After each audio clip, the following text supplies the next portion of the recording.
What's going on, everyone? It's the Fantasy Football Almanac, back at it with another fantasy football video. Today we're going to be talking about lessons learned from the second half of games of the Week 8 NFL schedule. Before we get into it, if you guys could, please go down and give this video a like. I am answering every single fantasy football comment, so if you guys have any questions, please go down below. Do not be afraid to ask. I would love to help you all out.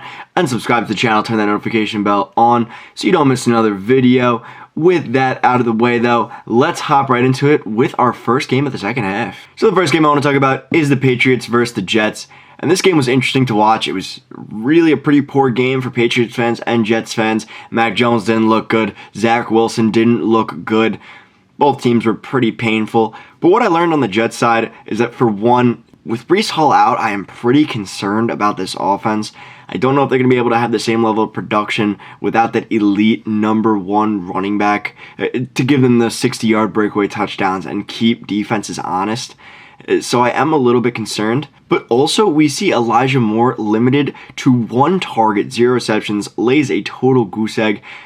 If I am an Elijah Moore owner right now, I am pretty freaked out. I'm actually really, really scared.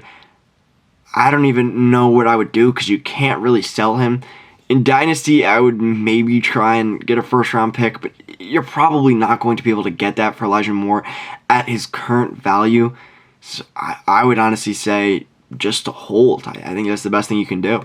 We also see that Garrett Wilson is absolutely insane. He looks so good for a rookie. If you have him, good on you. You deserve a pat on the back. Moving on to the Patriots side, though, we see Jakobi Meyers finally get a touchdown. It's only the 5th of his NFL career, but he finally surpasses last year's total of 2 touchdowns.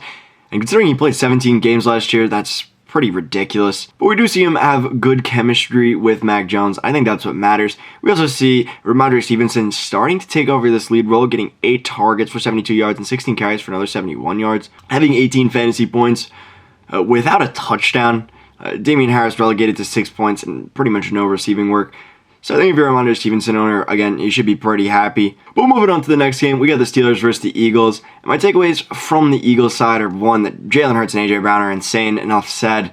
A.J. Brown, 3 total touchdowns and 156 yards. Wow. It stunk. I played against him this week. And I also had Jalen Hurts, so it kind of counterbalanced it. But wow, if you're an A.J. Brown owner, you're going to be a pretty happy man. He's one of the most talented players in the entire NFL. But going alongside that, we got Miles Sanders as the lead back in Philadelphia still. He escapes all the Kareem Hunt rumors. Kareem Hunt is going to be staying with the Cleveland Browns because the trade deadline has passed. So Miles Sanders escapes and will still be, a decent running back 2 for your offense with how he's been playing recently.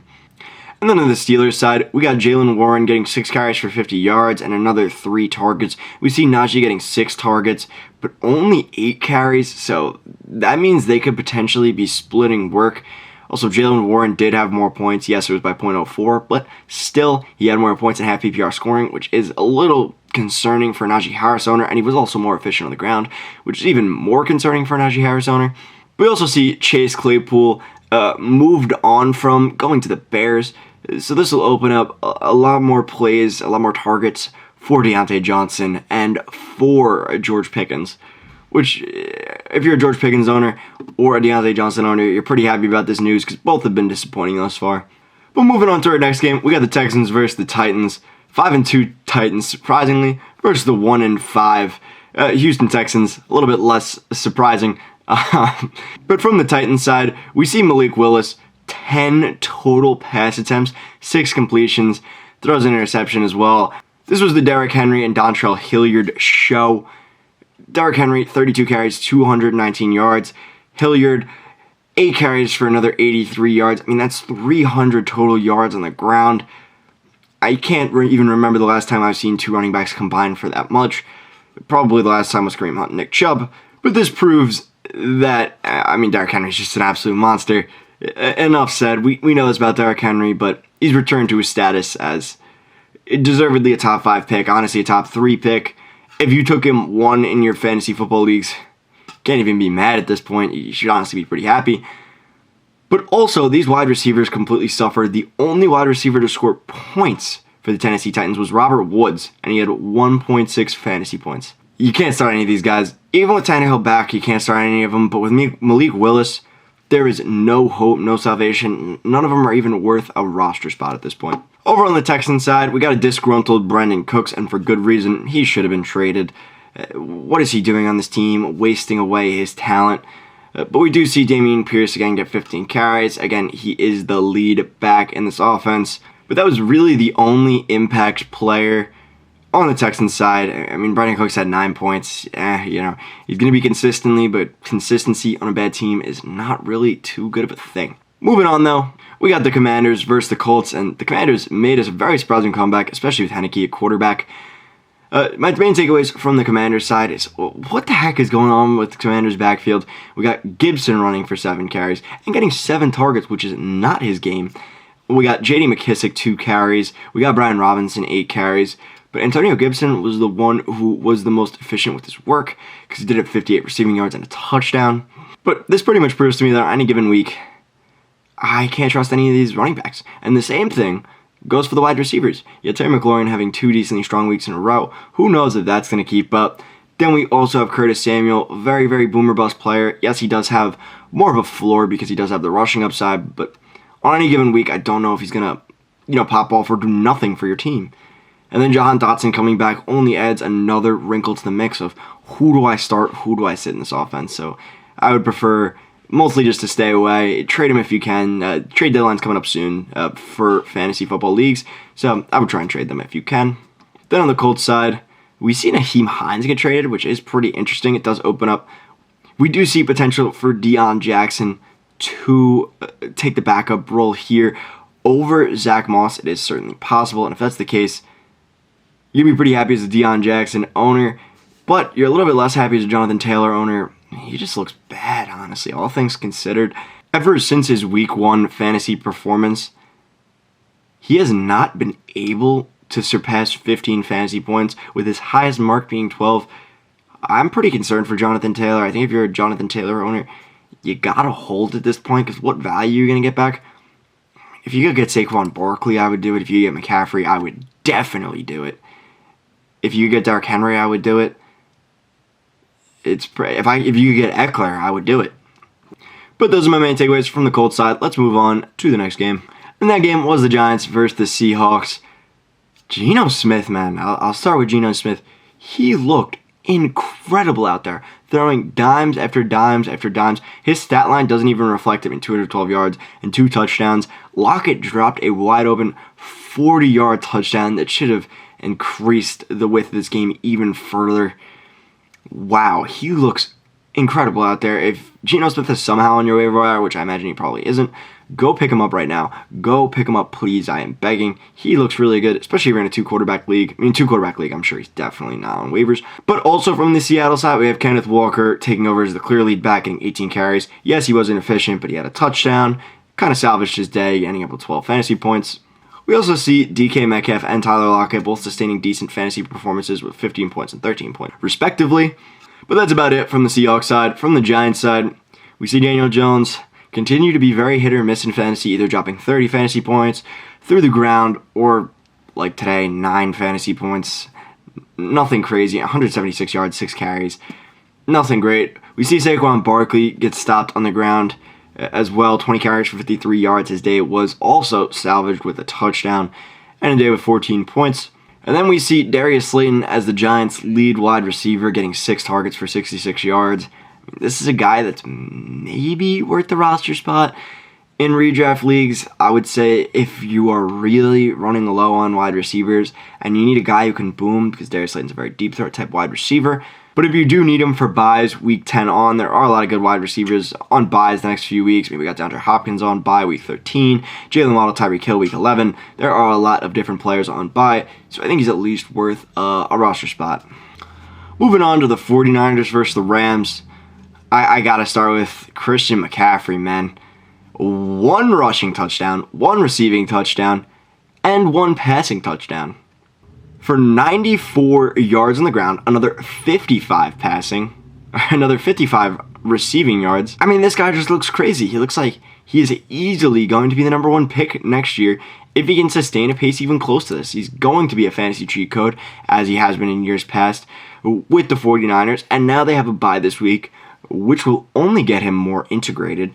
Once he's in this offense, I'm scared that not only is he a league winner, but if you have him, I think it's nearly impossible to lose your league.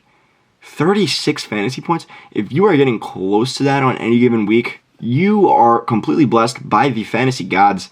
Also, we had Deebo Samuel out this game, so Brandin Aiyuk received 81 yards and a touchdown.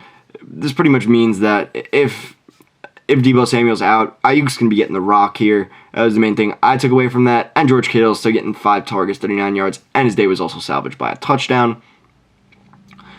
On the Rams side, Stafford played okay. He played like a classic Stafford this year. Just, very high completion percentage, a decent amount of yards, but not translating into points because the O-line looks really, really bad. We did see Darrell Henderson come down with an illness, so that's why he wasn't really as heavily utilized. I think Ronnie Rivers got demoted back to the practice squad this week, so I'm assuming Darrell Henderson will be back to his approximately 12 to 15 carries and 3 or 4 targets a game, which is fine as a flex RB, especially with how many buys are going on this week. Then we got Cooper Kupp and Allen Robinson. Cooper Kupp, of course, again, putting up dominant fantasy performances. But Allen Robinson at least getting 7 targets here for 54 yards. He's at least starting to connect a little bit more with Stafford. I mean, I'd say he's worth a roster spot, but it depends on who's in free agency. Like, if Zay Jones is the best person in free agency, I'd rather have Allen Robinson just for upside. But at the same time, I can't even really fully justify keeping Allen Robinson over Zay Jones. It really more depends on what you need. But Allen Robinson does have the upside to be a top 10 wide receiver in the NFL, like we have seen in years past. So that's why I still would keep him on the roster, but it's tough. Then we got the Sunday night game. Starting it off on the Packers side, we see Aaron Rodgers have yet again another okay mid-game for fantasy, 15 fantasy points as he's been doing all year. We see Aaron Jones, 20 carries for 143 yards and another 5 targets. I think this means he's pretty much confirmed as the lead back now. A.J. Dillon got another 10 carries for 54 yards, but their plan is to run the ball into the ground. So I think it's fine to start either of these guys on any given week, but obviously I would prefer to start Aaron Jones. We see Romeo Doubs have a nice game. Could have been even better, but 4 receptions, 7 targets, 62 yards, and a touchdown. Finished off with 14 fantasy points. Coming off his dud, this is the performance we like to see. I hope it can continue. I don't know if it will. It really just depends on if Lazard plays, because when Lazard plays, Romeo Doubs does not do as well. And then on the Buffalo Bills side, we see Josh Allen be typical Josh Allen, except for a few interceptions towards the end of the game, which were very atypical of him. He was trying to do too much and just led to some interceptions. But we do see Devin Singletary pretty heavily utilized, and again, a nice flex play with all the buys going on right about now. We also see Stephon Diggs get his usual 20 points, but Gabe Davis, he could not connect with Gabe Davis all night. 7 targets for only 2 receptions and 35 yards. It was not a typical Gabe Davis type of night. No real deep bomb attempts even. It was kind of sad to see for Gabe Davis owners. But now moving on to our last game. This game was terrible to watch for any Bengals fan. The Browns actually looked really good out there. Their defense looked insane. We see Jakobi Brissett have 20 fantasy points. We see Nick Chubb dominate. We see Kareem Hunt get utilized, and now it looks like they're not going to trade him. Amari Cooper looks really good as well, even without a good quarterback. At the end of the day, Jakobi Brissett's not a great quarterback. He's dropping 19 fantasy points. I mean, you could definitely start him on any given week. I was drafting him a ton on Underdog Fantasy, more so for the hope of when Deshaun Watson gets back, he's going to have that boom week late. But he's just been a baller. I mean, he looks really, really good out there. Honestly, like a top 10 receiver in the NFL. From the Bengals side, we see Joe Burrow, 13 fantasy points. He needed to cool off after his insane performances over the last couple weeks. Makes sense, but we see Joe Mixon again disappoint fantasy managers. It's been painful for Mixon owners. I do feel a bit bad. 8 carries, 27 yards, but he does get 9 targets, which is really, really good. He should have more yards than 32 through the air, but what can you do? We see T. Higgins get bailed out by a late game touchdown, but he didn't really look all that great out there without Jamar Chase. And Hayden Hurst looked okay. But anyways, guys, that is going to be it for the video. I hope you guys did enjoy. If you did, go down, again, give this video a like. I'm answering every single fantasy football related comment, so if you guys have any questions, please, I would love to help you guys out. I want to see you guys all win your leagues, and subscribe to the channel, turn that notification bell on so you can dominate your league mates. What's better than winning in fantasy football? But with that, as always, guys, have a good day, a good night, and a good life.